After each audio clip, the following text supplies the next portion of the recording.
اخوندزادہ صاحب، آپ اس چیز کی فیور کریں گے کہ جو کہہ رہے ہیں کامران صاحب کے الیکشنز ہونے چاہیے فری اینڈ فیئر؟ ٹھیک ہے، سب کی ڈیمانڈ ہے فری اینڈ فیئر الیکشنز ہونے چاہیے، لیکن وقت سے پہلے اگر ہو جائے، درمیانی راستہ یہی ہے کہ سال ایک پہلے ہو جائے، تو اس میں آپ لوگ یعنی کہ پیپلز پارٹی کیا اس کا ہوگا سٹینس؟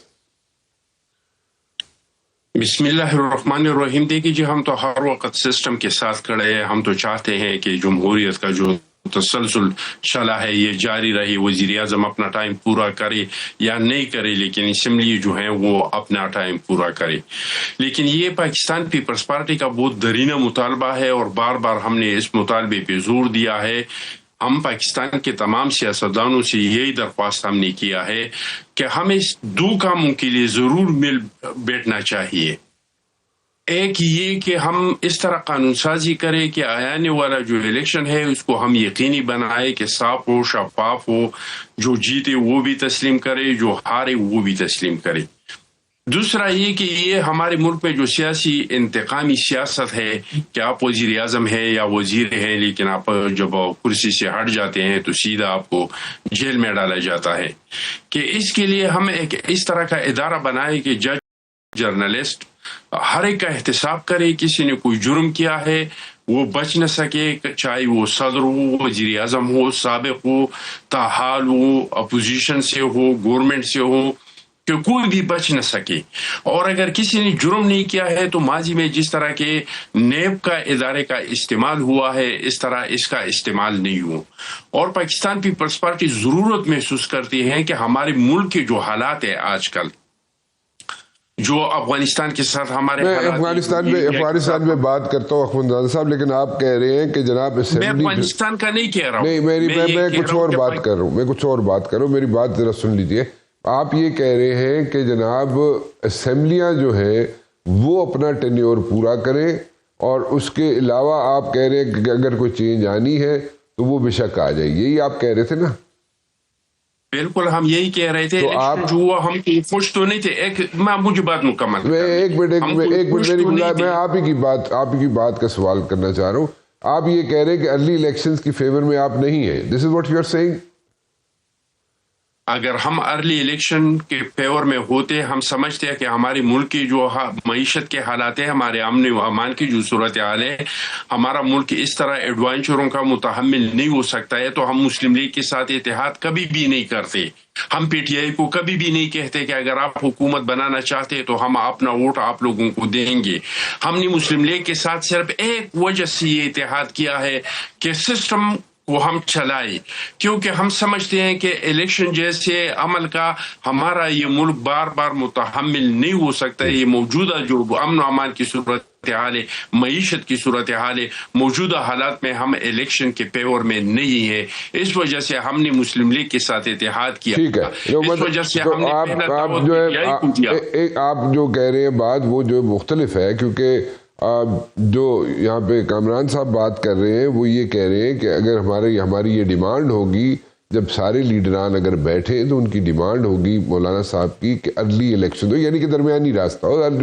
درمیانی راستہ سے یہی ہے نا کہ اگر 5 سال بعد الیکشن ہونے دے، 4 سال بعد ہو جائے، ایسے ہی ہے نا، تو وہ اس کی آپ فیور میں نہیں ہے۔ This is what you are seeing, ہے نا؟ تو پیپل پارٹی اس چیز بالکل ہم سمجھ رہے ہیں کہ اسمبلیوں کو اپنا ٹائم مکمل کرنا چاہیے، بالکل ٹھیک، الیکشن اپنے ٹائم پہ ہونا چاہیے۔ جو اقدامات ہیں یہ ہم کو الیکشن سے پہلے کرنا چاہیے کہ آنے والے الیکشن کو ہم یقینی بنائیں کہ صاف اور شفاف ہو، اور آئندہ جو احتساب ہو وہ احتساب سیاسی انتقام نہیں ہو۔ آپ اس چیز سے اتفاق کرتے ہیں اخوندزادہ صاحب؟ بالکل جی، میں اس سے اتفاق کرتا ہوں کہ اگر مذاکرات ہونے ہیں تو مذاکرات تب کامیاب ہو سکتے ہیں جو غیر مشروط طور پہ ہوں۔ مذاکرات تب کامیاب ہو سکتے ہیں جو قومی ایشوز پہ ہوں، اور اس میں جو سب سے بڑا رکاوٹ ہے وہ تو ہے پی ٹی آئی کی اور بذات خود عمران خان صاحب کی کریڈیبلٹی۔ عمران خان صاحب نے ایک بار پہلے بھی محمود خان اچکزئی صاحب کو اختیار دیا تھا کہ آپ سیاسی تنظیموں کے ساتھ رابطہ کریں، اور انہوں نے جب رابطی شروع کر دی تو عمران خان صاحب اس سے پیچھے ہٹ گئیں۔ یہ 26ویں آئینی ترمیم میں اس کا تو مرتضیٰ صاحب جو ہیں وہ چشمدید گواہ ہیں۔ کہ ان لوگوں نے پی ٹی آئی کے ساتھ کوآرڈینیشن کیا اور پی ٹی آئی نے یہ دعویٰ کیا کہ یہ جو مسودہ ہے مولانا صاحب کا تو اس میں 95% تجاویز ہمارے ہیں اور ہمارے کہنے پہ یہ اس میں شامل ہوئی ہیں. لیکن جب بل اسمبلی میں آیا تو پی ٹی آئی والی پیچھے ہٹ گئی.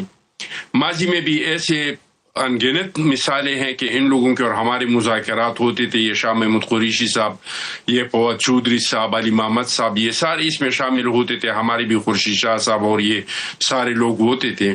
ہم ایک مسئلے کے فائنل تک پہنچ جاتے، پھر یہ لوگ بنیگالہ جا کے واپس آتے تھے کہ خان صاحب تو مانتا ہی نہیں ہے. تو اس میں خان صاحب کا ایک کریڈیبلٹی کا بھی مسئلہ ہے کہ اس پہ اعتماد نہیں کیا جا سکتا ہے کہ اگر ہم مذاکرات کر بھی لیے اور ہم ایک فائنل نتیجے پہ پہنچ بھی جائے، محمود خان صاحب کسی چیزوں کو ایک فائنل تک پہنچا بھی دے تو عمران خان صاحب آخر میں اس کو تسلیم کریں گے اور اس کو مان لیں گے.